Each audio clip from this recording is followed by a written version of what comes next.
Hello the friends, welcome to exam Guruji. आज हम आपके लिए टॉप 20 का पार्ट नंबर जो है 43 लेके आए हैं। तो जिसने अभी तक चैनल को सब्सक्राइब नहीं किया है वो कर लीजिए और साथ में बेल आइकन जो होता है उसे भी प्रेस कर लीजिए। तो देखिए, फर्स्ट जो क्वेश्चन पूछ रहा है वो बोल रहा है कि the representation of a chemical reaction with the help of chemical formula is known as. Chemical formula जो होता है उसको यूज़ करके केमिकल रिएक्शन जो होती है उसको रिप्रेजेंट जो किया जाता है उसको हम किस नाम से जानते हैं? केमिकल स्टेटमेंट, या फिर केमिकल इक्वेशन, या फिर चेमोनिक्स, या फिर केमिकल बैलेंस। किस नाम से हम उसको जानते हैं? तो किसी केमिकल फॉर्मूले से अगर केमिकल रिएक्शन को रिप्रेजेंट हम कर रहे हैं तो उसको हम केमिकल इक्वेशन बोलेंगे। बी हमारा इस क्वेश्चन में आंसर हो जाएगा। अगला जो क्वेश्चन है वो हो रहा है कि who is the first Indian badminton player to win gold medal in the world badminton championship.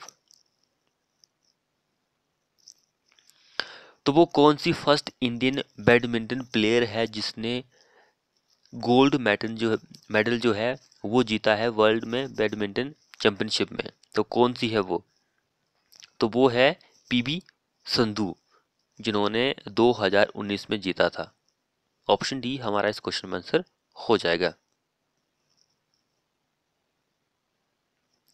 GK के सेक्शन भी करवाना ज़रूरी है क्योंकि हो सकता है कि जो मैं आपको करवाऊँ वहाँ से ही आपको एग्ज़ाम में क्वेश्चन पूछा जाए। तो अच्छा है ना, आपके लिए कुछ ना कुछ यहाँ पे तैयार हो रहा है आपका। तो देखिए, नेक्स्ट क्वेश्चन बोल रहा है, by which constitutional amendment were the word socialist secular and integrity added in the preamble of Indian constitution. Bharat का जो संविधान है उसके अकॉर्डिंग ये कुछ वर्ड दिए गए हैं, समाजवादी, धर्मनिरपेक्ष, अखंडता। ये कुछ शब्द हैं, वो कब ऐड किए गए थे, कौन से संविधान के संशोधन में ऐड किए गए थे? वेरी इंपॉर्टेंट क्वेश्चन है ये। तो ये किए गए थे 42 जो संविधान संशोधन हुआ था 1976, वो तब ऐड किए गए थे। ऑप्शन ए हमारा इस क्वेश्चन में आंसर हो जाएगा। अगला क्वेश्चन भी इंपॉर्टेंट है। क्वेश्चन बोल रहा है कि in which hemisphere of earth is India located. Bharat पृथ्वी के किस गोलार्ध में स्थित है? देखिए कितना इंपॉर्टेंट क्वेश्चन है ये। क्वेश्चन बहुत ही इंपॉर्टेंट है। चैनल को सब्सक्राइब नहीं किया तो कर लीजिए और साथ में बेल आइकन को प्रेस भी कर लीजिए। अब ऐसे क्वेश्चन में भी दो कंडीशन लगती है। अर्थ की पोजीशन पूछ रहा है कहाँ पर लोकेट होती है भाई। तो यहाँ पर दो कंडीशन ये होती है कि एक लैटीट्यूड की दृष्टि से होती है, यानी कि अगर आप लैटीट्यूड की ओर से देखें तो किस डायरेक्शन में आती है। अगर आप लॉन्गिट्यूडनल जो होता है उसकी डायरेक्शन से देखते हैं तो किस डायरेक्शन में आता है। तो लैटीट्यूड की डायरेक्शन में देखते हैं तो हम नॉर्थर्न हेमिस्फीयर में आता है, यानी उत्तरी गोलार्ध जो होता है वहाँ पर आता है। लेकिन लॉन्गिट्यूडनल जो होता है उसकी ओर से देखते हैं तो ये आता है पूर्वी, जो पूर्व होता है उसकी ओर से आता है। तो ऑप्शन बी हमारा इस क्वेश्चन में आंसर हो जाएगा। अगला जो क्वेश्चन है वो बोल रहा है कि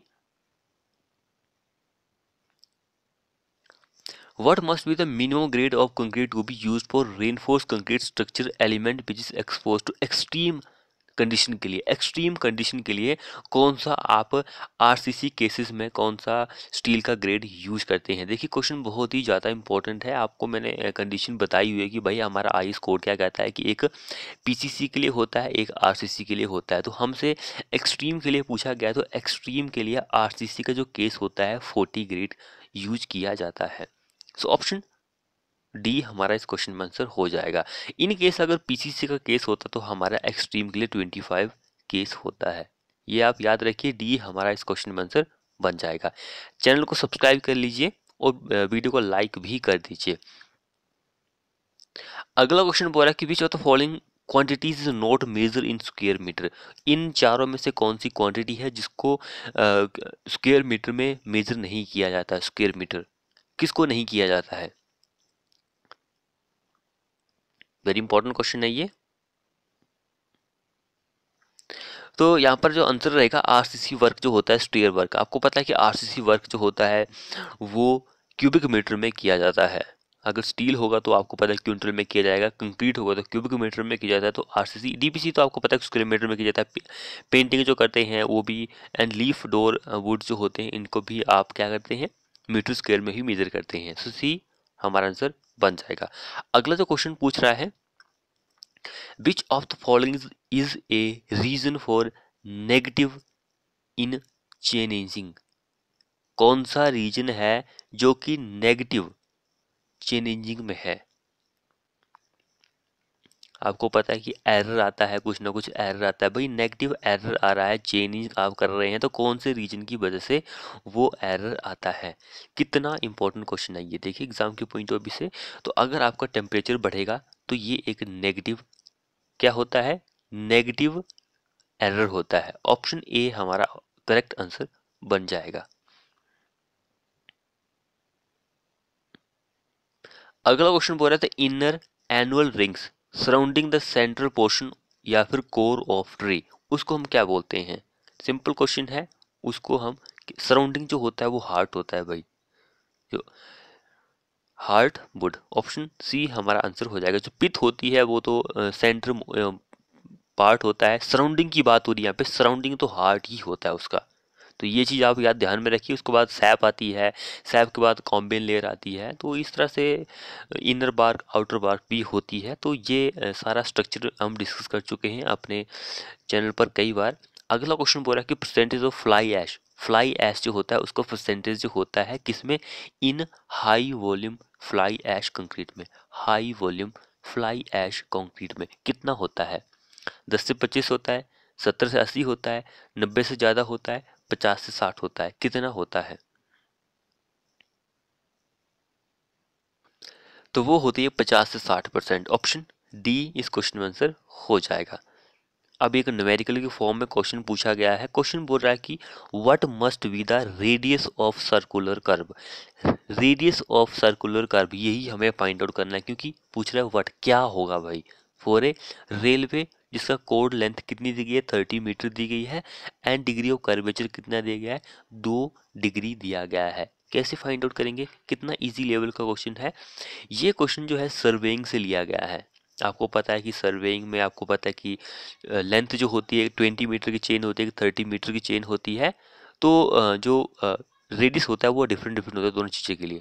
सो हमें रेडियस जो है वो फाइंड आउट करना है, आर जो है वो फाइंड आउट करना है। 30 मीटर की चेन दी गई है, कोड 30 मीटर का है, तो 30 मीटर के लिए आपको पता है कि बस 1720/d होता है।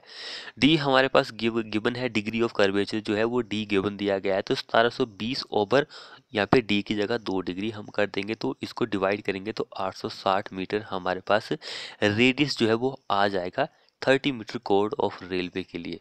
ऑप्शन डी इस क्वेश्चन में आंसर हो जाएगा। अगला क्वेश्चन बोल रहा है कि which of the following decrease the workability of concrete, which of the following, इन चारों में से कौन सा कम करता है वर्केबिलिटी जो होती है कंक्रीट की, कौन करता है। एंगुलर, एंगुलर जो एग्रीगेट होती है इसमें वर्केबिलिटी जो होती है सबसे कम आपको देखने को मिलती है, लेकिन स्ट्रेंथ जो होती है वो बहुत ज़्यादा देखने को मिलती है।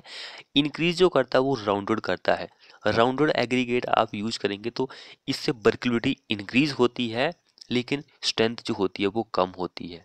ये दोनों चीज़ें इंपॉर्टेंट है। ए हमारा इस क्वेश्चन में आंसर हो जाएगा। अगला क्वेश्चन पूछ रहा है कि who is the father of soil mechanics, soil mechanics के फादर हैं, कौन है। ये क्वेश्चन कई बार एग्जाम में पूछा गया है, तो टरजांगी जो है वही है। ऑप्शन सी हमारा इस क्वेश्चन में आंसर हो जाएगा।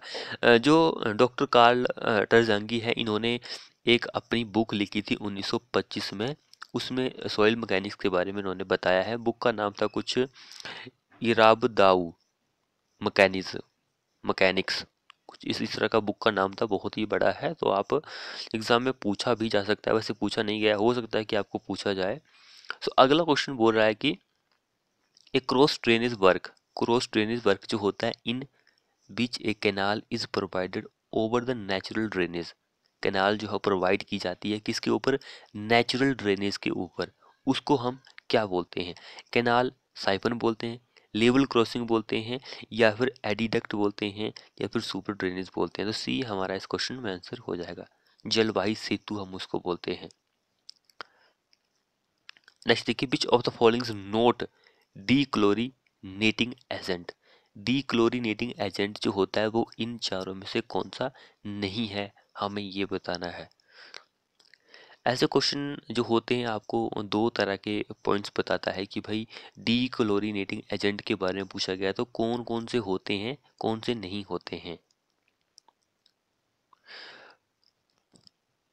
तो इस क्वेश्चन में हमारा आंसर कार्बन डाइऑक्साइड हो जाएगा।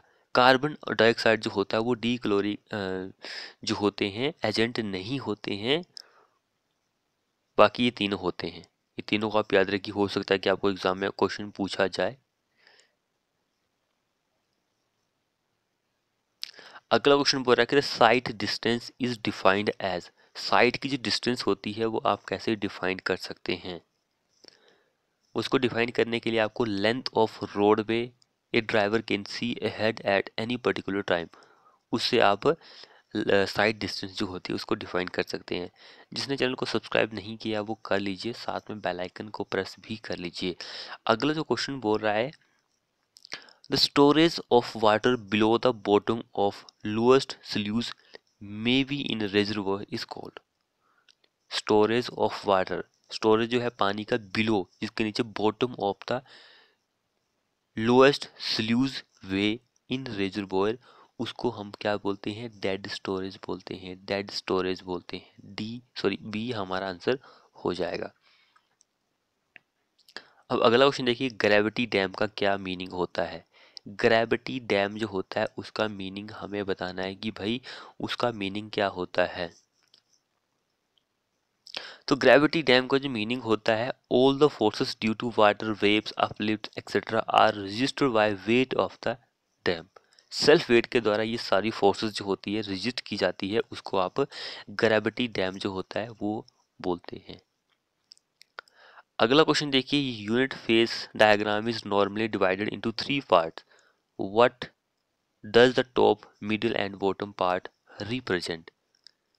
बोल रहा है कि 3 फेस का डायग्राम जो होता है उसको 3 पार्ट में डिवाइड किया गया है। Top, middle and bottom part जो होते हैं वो क्या रिप्रेजेंट करते हैं। सभी को पता है कि भाई टॉप में हवा होती है, फिर पानी होता है, एंड लास्ट में क्या होती है, सॉलिड होता है। तो सी कहाँ पर दिया गया है, ऑप्शन ये हमारा आंसर हो जाएगा, सी वाला।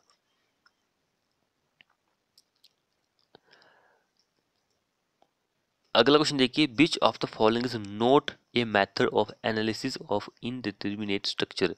इनडिटर्मिनेट स्ट्रक्चर जो होता है उसको डिफाइन करने का कौन सा मेथड नहीं है।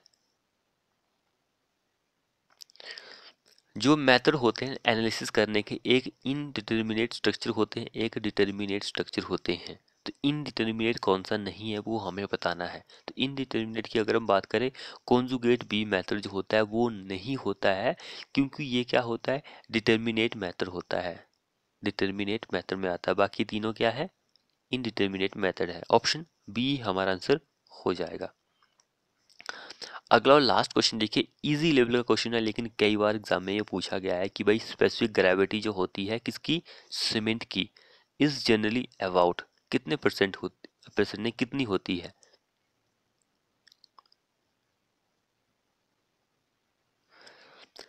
वेरी इंपॉर्टेंट क्वेश्चन है ये। स्पेसिफिक ग्रेविटी ऑफ सीमेंट सभी को पता है 3.15 होती है, लेकिन यहाँ पे मैं कुछ और भी आपको पॉइंट्स बता देता हूँ कि भाई किस किस की कितनी होती है। जैसे कि अगर हम यहाँ पे बात करें किसकी, मरकरी जो होती है उसकी, मरकरी की बात करें तो उसकी स्पेसिफिक ग्रेविटी जो होती है वो कितनी होती है, 13.6 ये होती है।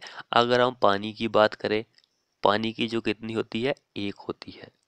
इन केस अगर हम लकड़ी वुड जो होती है उसकी बात करें तो 1.54 होती है, 1.54 ये लकड़ी की होती है। तो इन तीनों को भी आप याद कर लीजिए क्योंकि एग्जाम में क्वेश्चन बन सकता है यहाँ से भी।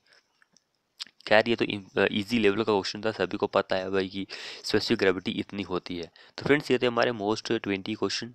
आपको हमारी वीडियो कैसी लगी, वीडियो को अपने दोस्तों के साथ शेयर करें। चैनल को सब्सक्राइब नहीं किया तो फटाफट से कर लीजिए। मिलते हैं नेक्स्ट वीडियो में।